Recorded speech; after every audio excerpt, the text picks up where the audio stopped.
தேசிய அரசியல்ல திமுகவினுடைய ரோல் அப்படின்றப்ப இப்ப கடந்த ஒரு 10 ஆண்டுகள் இப்ப 2019 இருந்து எடுத்தா பாஜக எதிர்ப்புல முக்கிய முகமா திமுக தான் இருந்தாங்க. அவங்க அலைன்ஸ் பார்ட்னர் இருந்தாங்க.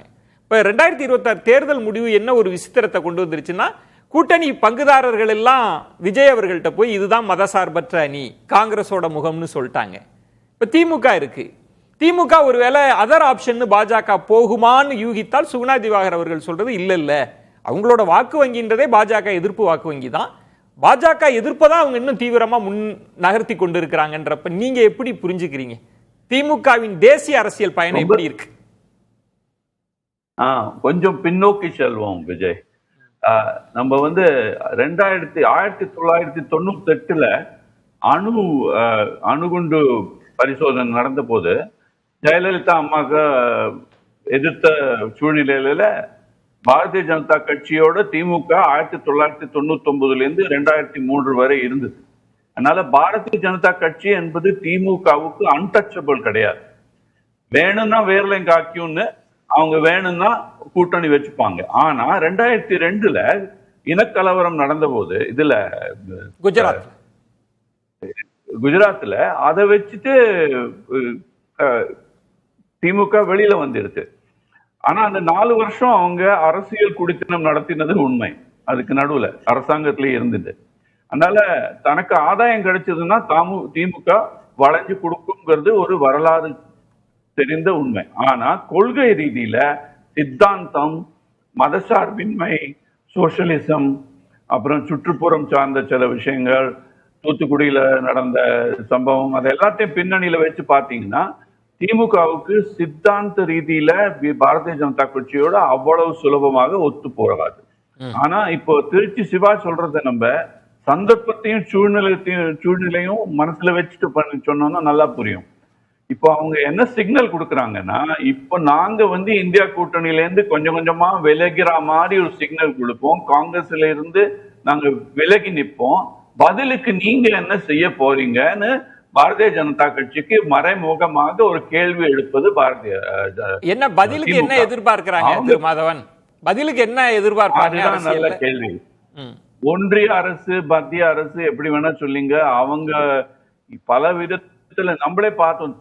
திமுகவோட வலுவான ஆட்சி இருக்கும் போதே ஆளுநர் மூலமாகவும் வேறு சில பொருளாதார ரீதியான சில ஒரு ரோப், அந்த கயிற்றாட்டம், பொம்மலாட்டம் சொல்லலாம், அதை வச்சு அவங்க இந்தியாவோட அரசியல் அமைப்புல நீங்க பாத்தீங்கன்னா மத்திய அரசுக்கு பல விதமான சக்திகள் உண்டு. அதுல பாரதிய ஜனதா கட்சி இன்னும் தன்னுடைய வலுவை கூட்டுற மாதிரி நிறைய விஷயங்கள் பண்ணியிருக்கு. இந்த one nation one tax, GST கொண்டு வந்ததுல இருந்து பல விதமான பப்ளிக் செக்டர், பொதுத்துறையில உள்ள கம்பெனிகளோட எந்த மாதிரி இன்வெஸ்ட்மெண்ட், முதலீடு நடக்கிறது, அதையெல்லாம் வச்சு பலவிதமா தமிழ்நாட்டுக்கு லாபமும் பண்ணலாம், நஷ்டமும் பண்ணலாம் மத்திய அரசு. இப்போ அவங்க என்ன எதிர்பார்ப்பாங்கன்னா, திமுக காரங்க, நாங்க உங்களுக்கு முக்கிய எதிரியான காங்கிரஸ, ராகுல் காந்தியை ஓரங்கட்டிட்டு இந்தியா கூட்டணியில ஒன்று சேராம இருந்தா நீங்க தமிழ்நாட்டு அரசுல விஜய் அரசை கவுக்கிறதுக்கோ அதை பலவீனப்படுத்துறதுக்கோ நீங்க என்ன பண்ணுவீங்கன்னு. இது ஒரு அரசியல் பேச்சு, இது அரசியல் நாடகம்னு சொல்லலாம். இங்கேருந்து அவங்க சைகை பண்ணுவாங்க, அவங்க அந்த சைகை பண்ணுவாங்க. ஆனா இது ஒரு இங்கிலீஷ்ல சொல்ல போனா இது ஒரு டாக்டிக்கல் மூவ். இது ஸ்ட்ராட்டஜிக் இல்ல. ரெண்டு விஷயம் பாருங்க, கொள்கை ரீதியா பாத்தீங்கன்னா நீங்க சொல்வது ஒரு அரசியல்ல இப்படி இருக்கலாம், டாக்டிக்கல் மூவா இருக்கலாம்னு. இப்ப இந்த சைடு நகர்ந்து வந்தா சுகுணா திவாகர் சொன்ன மாதிரி விஜய் அவர்கள் பாஜக குறித்து பேசுவதே இல்லை. தாவேகாவுக்கு அப்படி ஒரு நிலைப்பாடையே காண்பிக்க மாட்டாங்க. அவரும் டாக்டிக்கலா தானே அணுகிறாரு. நான் உங்கள்கிட்டயும் ஒரு மென்போக்குன்ற தன்மை தானே இருக்கு. கரெக்ட். இப்போ அதுல என்னன்னா, இங்கிலீஷ்ல கேட்ட மாதிரி let's see who blinks first பாங்க அமெரிக்கால. அதாவது இது யாரு முதல்ல விட்டு கொடுக்குறாங்க, ஏன்னா இது விடா கொண்டனும் கொடா கண்டனுங்கிற மாதிரி. அந்த காலத்துல ஜெயலலிதா, எம்ஜிஆர் காலத்துலயும் இதே உறவு தான் இருந்தது. அங்க அதிமுக இருந்த இடத்த இப்போ தாவேகா பிடித்ததுனால மத்திய அரசுல தேசிய லெவல்ல இருக்கிற பார்ட்டியோட அதே உறவு தான். நீங்க இந்த பக்கம் நகர்ந்தா நாங்க அந்த பக்கம் போவோம், நாங்க அந்த பக்கம் நகர்ந்தா நீங்க இந்த பக்கம் வாங்கங்கிற ஒரு இது.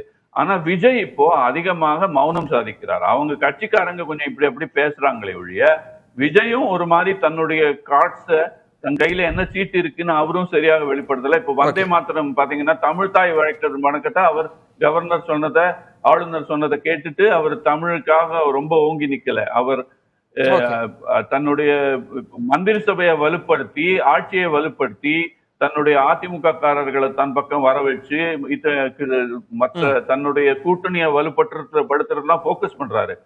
இப்போ திமுகக்கு இருதலை கொள்ளி எறும்பு மாதிரி இப்போ கூழுக்கும் ஆசை மீசைக்கும் ஆசை. ஒரு பக்கம் அவங்கள லாங் டேர்ம பார்த்தானா அவங்க திரும்பி ஆட்சிக்கு வரணும் தமிழ்நாட்டுல. இப்போ இருக்கிற பேஸே போயிடுச்சு. இப்ப ஒரு விதமான let me show you an irony, ஒரு மாதிரி ஒரு வினோதமான ஒரு இடம் தேர்வு எதிர்க்கிறது. ப்ளீஸ் முடிச்சிருங்க. நீட் தேர்வுக்கு எதிர்ப்பு தெரிவித்த முதல் ஆள் ஸ்டாலின் தான். அப்போ நீட் தேர்வை வச்சு கரப்பாம்பூச்சி ஜனதா கட்சி, காங்கிரஸ் ஜனதா கட்சி இன்னைக்கு இயக்கத்தை நடந்திருக்கிறது. திமுக அதை இன்னைக்கு இன்ஃபேக்ட் எனக்கு ரொம்ப அதிசயமா இருந்தது. நம்ம தலைப்பே நம்ம காங்கிரஸ் திமுக கூட்டணி பத்தியோ உறவை பத்தியோ பேசுறோமே ஒழிய இன்னைக்கு டெல்லியில நான் உட்கார்ந்து இருக்கிற டெல்லியில நடக்கிறது இந்த கரப்பாம்பூச்சி கட்சி சார்ந்த போராட்டம் தான். அந்த போராட்டத்துல நீட்டு சார்ந்த போராட்டத்துல நீட்டை எதிர்த்து நின்ற திமுக இன்னைக்கு ரொம்பவே அடக்கி வாசிச்சு இருக்கு. அந்த மௌனத்தையும் நம்ம காது கொடுத்து கேட்கணும். இந்த மௌனத்துக்கு அர்த்தம் என்ன? அதே அர்த்தம் தான் இந்திய கூட்டணி. ஒரு கேள்வி, ஒருவேளை ஒரு மூன்றாவது அணி மாதிரி பாஜக எதிர்ப்பிலேயே நின்று களமாட முடியாதா? பாஜகவோடு ஒரு சமரச போக்கு போனாதான் சர்வைவல் பண்ண முடியுமா? அப்படிதான் சூழல் இருக்குன்றீங்களா நீங்க? நல்ல கேள்வி, ரொம்ப நல்ல கேள்வி. இன்னைக்கு நீங்க பாருங்க, காங்கிரஸ் பங்கேற்கும் இந்தியா கூட்டணி கூட்டங்களில் திமுக பங்கேற்காதுன்னு தான் பாலு சொல்றார். இது கூட்டணியில பங்கேற்க மாட்டோம்னு சொல்றது இல்ல, கூட்டணியோட கூட்டத்துல தான் பங்கேற்க மாட்டார். அதனால அவ ஒரு விரல் இப்போ சமாஜ்வாதி கட்சி அல்லது மத்த இந்திய கூட்டணி ஆம் ஆத்மி இடதுசாரி மூலமாக திமுக திருப்பி இந்திய கூட்டணியில தன்னுடைய செல்வாக்கோட நுழைந்து ஏதாவது பண்ண முடிந்தா அதுவும் திமுகக்கு நல்லதுதான். அவங்க வேணும்ட்டே ஃப்ளூயிடா வச்சிருக்காங்க சிச்சுவேஷன். ஓகே, எல்லாத்துக்குமான ஒரு ஸ்பேஸ கொடுக்கிற மாதிரி இருக்கிறாங்கன்றீங்க. நம்ம தொடர்ந்து பேசலாம்.